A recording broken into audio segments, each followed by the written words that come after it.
Hi, today I want to show you a habitat that is really diverse, where you can see how dense the fish community can be in some locations, but also how different species share the spaces.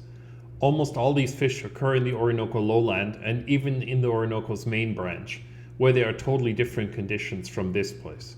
This is old video shot in 720p, but I think it's still interesting.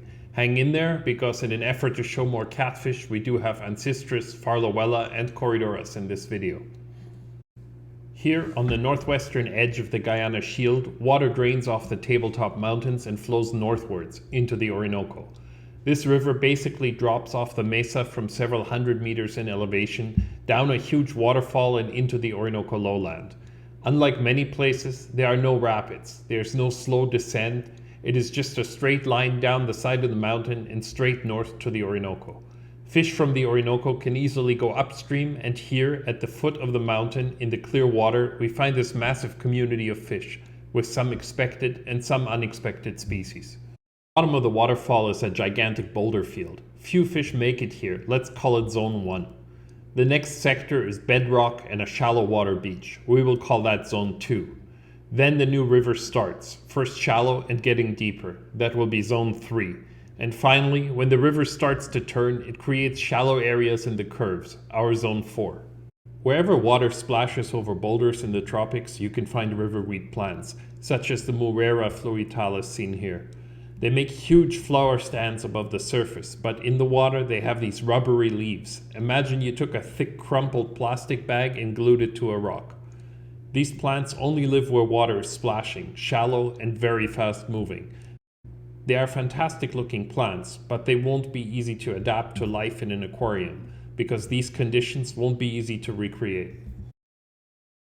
But let us look at the fish. The first fish we see are Astyanax. They are the dominant characin at the base of this waterfall, and strong enough swimmers to get a good way up among the boulder field.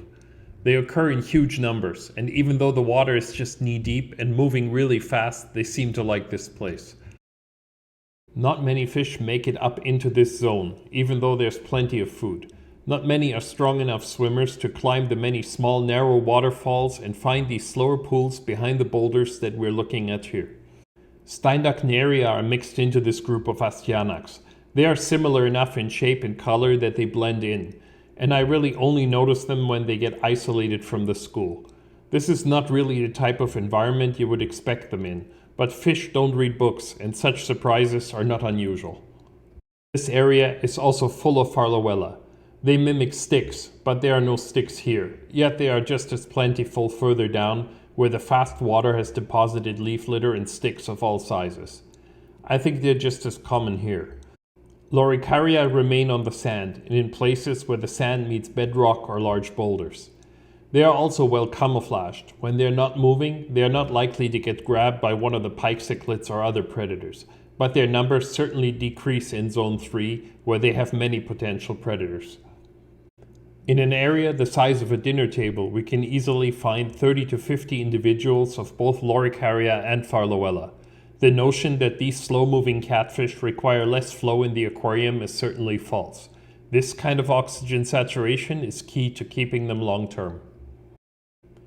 Let us go downstream to Zone 2, where the water is not flowing as fast and more species start to occur. We are just about a half meter over the surface of the river and pretty much down in the Orinoco lowland. Here the water comes through the boulder field and down onto a giant sheet of bedrock, where we find Parodon. They graze on the algae in this zone that is a mix of fast-flowing water and air. That explains why Parodon don't always do well in the aquarium. Unlike other species in the genus, this one seems to be more solitary. Below the gigantic slab of bedrock is a broad swath of sand. The first fish we see is a huge group of juvenile flagtails that feed on the sand and gravel beds in these rivers, and they are very common. This fish is pretty much always in groups and feeding on the detritus or biocover on rocks, but also likes to chew through the top layer of sand. As the water gets deeper, the flagtails get larger, and so do their schools. They are common fish and caught by the thousands for food and offered in the local markets. When they migrate in the early month of the year, local people fill boats with these fish. There are also some Brycon in this zone. always in motion, and their shredded fins indicate there are plenty of piranhas here. If you look at the other characins in this video, you will see evidence of the piranhas everywhere. We now enter Zone 3, the deeper water, where loose boulders provide cover for many fish. The first cichlids occur here, large earth-eaters in very good condition, feeding on insect larvae and worms in the sand and leaf litter. There are also Crenicichla species Venezuela. This is a large lugubrious group pike cichlid that is very common in the Orinoco Basin. It is the least colorful fish in the group, but at this size of around 20 centimeters, they still show the juvenile coloration of spots and horizontal lines. These larger pike cichlids guard their young a long time, and it could be these year-old fish have just left the care of their mother. Anastomids are everywhere in this zone, and I will show the nicest one first. This is Leporinus orthomaculatus. It is more solitary and less common than some of the other species. Crenicichla sveni is the river's second pike cichlid. It is also really common. They act rather cryptic, sticking to the rocks as much as possible, in part because the piranhas bite at their fins also, but I think they try to keep a low profile to ambush smaller fish.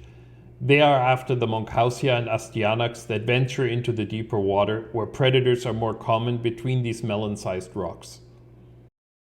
Plecos are not so dominant here, and while there are plenty of Loricaria and Farlowella, it is only on occasion that a bristlenose pleco is out in the open.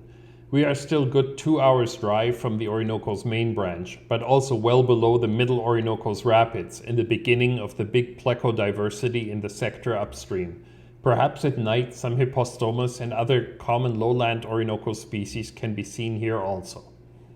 The Farlowella are everywhere, and in this zone where the current has deposited leaf litter, sticks and some branches, their camouflage is much more effective.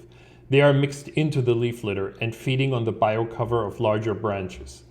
The smaller characins also like this zone because there's plenty to eat in the leaf litter and plenty of small flies and other insects near the surface.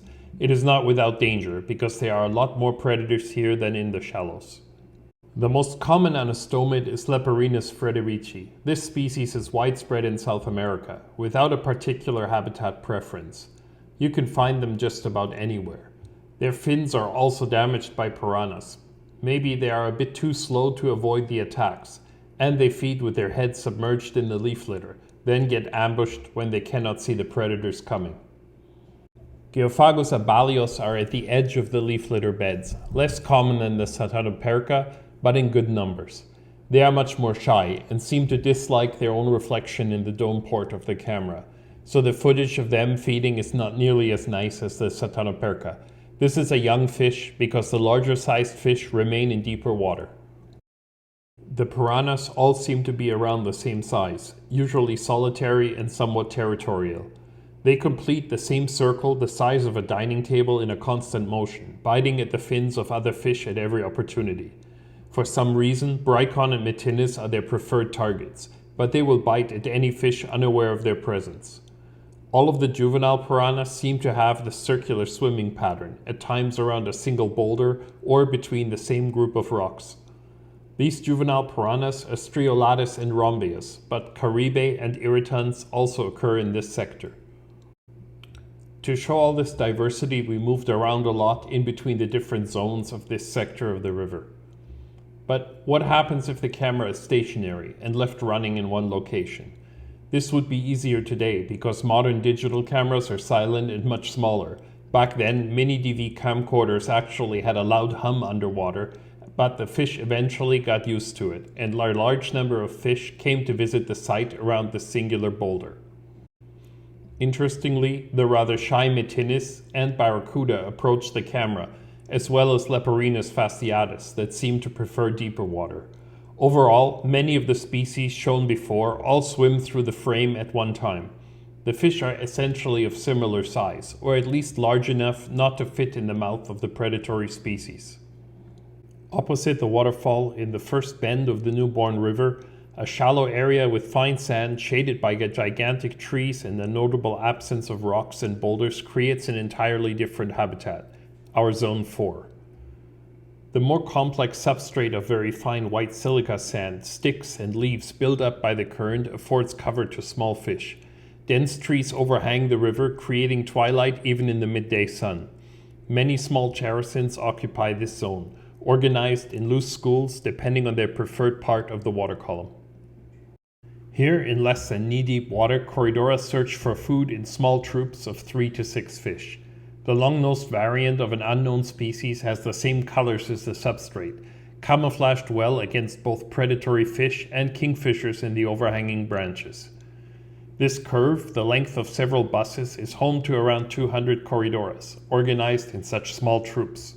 Their activity draws opportunists such as Marcausia, Creagrutus, and Characidium that snatch at small particles and microinvertebrates stirred up by the catfish.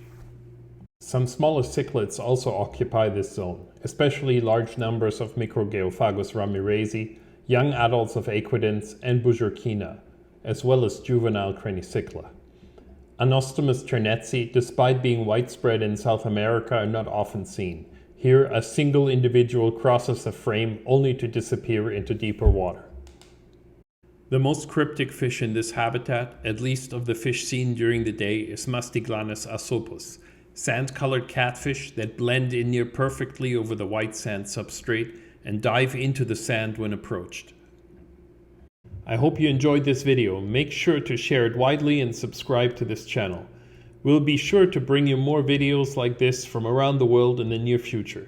Get in touch via belowwater.com to order my book or pre-order the new book about the Rio Xingu coming this spring.